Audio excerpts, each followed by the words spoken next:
Samantala, idol, sa bayan po ng Agno, binuksan na po ng kanilang lokal na pamahalaan ang aplikasyon para sa kanilang scholarship program.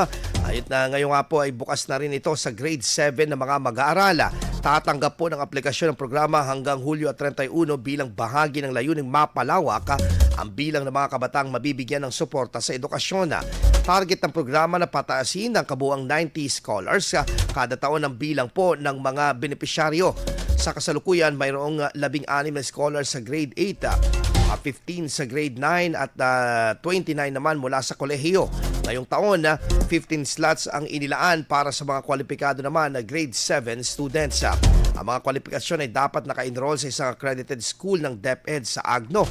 Walang markang bababa sa 80% sa lahat ng asignatura. Ang mga magulang ay rehistradong botante ng bayan at kasama sa isang pamilya na taunang kita ay hindi hihigit sa 183,996.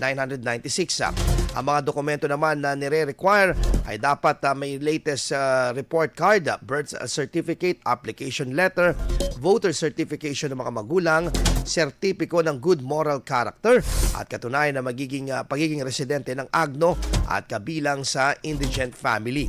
Layunin po ng programang ito na mas maparami pa daw ang estudyante sa kanilang mga bayan ang makapagtapos ng pag-aaral, lalo na ang mga kabilang sa mga pamilyang kapos ang kita. At sa huli ay magkakaroon ng mas magandang kinabukasan. Para sa karagdagang mga detalye, maaari daw makipag-ugnayan sa kanilang tanggapan sa lokal na pamahalaan ng Agno. IFM News. IFM News. IFM News.